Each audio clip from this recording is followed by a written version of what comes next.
Former U.S. Vice President Mike Pence has officially filed paperwork to join an increasingly crowded field of Republicans running for president. Mr. Pence, 63, is set to formally launch his campaign with a video, speech, and town hall event in the early voting state of Iowa on Wednesday.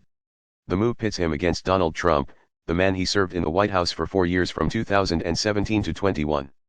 The former president is currently polling well ahead in the race. Most opinion polls show Mr. Pence in a distant third place, with support in the low single digits. The former Indiana governor and congressman is expected to position himself as a continuation of the Trump administration's conservative agenda, without the baggage. Can Mike Pence woo evangelicals away from Trump? Mr. Pence, who describes himself as a Christian, a conservative and a Republican, in that order, was an unswervingly loyal deputy to Mr. Trump through much of their 4 years in office. But he has distanced himself from his old boss since the riot by Trump supporters at the U.S. Capitol in January 2021. Mr. Trump pressured Mr. Pence to overturn Joe Biden's election victory when he presided over the certification of results in Congress and admonished him for lacking courage when he refused. Some rioters were heard chanting "Hang Mike Pence" as they stormed the halls of Congress, and many Trump loyalists view him as a traitor. The former vice president said in March that Mr. Trump's encouragement of the rioters had endangered my family and everyone at the Capitol that day. Presentational gray line. What happens next? Candidates for the Republican nomination will hit the campaign trail and begin a series of TV debates in the coming months. Elections in each state, called primary elections, begin next February.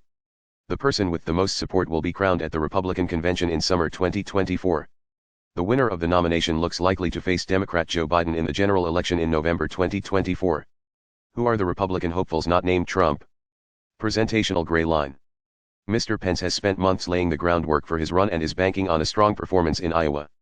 Religious conservatives are an influential voting bloc in the state and, in 2016, helped Texas Senator Ted Cruz narrowly defeat Mr. Trump. Mr. Pence's popularity with evangelical voters was seen as helping to boost his running mate to the White House. But he will find himself competing for evangelical voters with other candidates in the race, including South Carolina Senator Tim Scott and former U.S. Ambassador to the United Nations Nikki Haley. The Democratic National Committee said Mr. Pence's entry would drag the Republican field even further to the extremes, dismissing him as Mr. Trump's MAGA wingman. MAGA stands for Make America Great Again, the Trump campaign slogan. Florida Governor Ron DeSantis, who is widely viewed as Mr. Trump's chief rival, is currently polling a distant second in the race. Former New Jersey Governor Chris Christie and incumbent North Dakota Governor Doug Burgum are also planning to enter the race this week. There is growing concern that a crowded field will split the anti-Trump vote and hand the party's nomination to Mr. Trump again.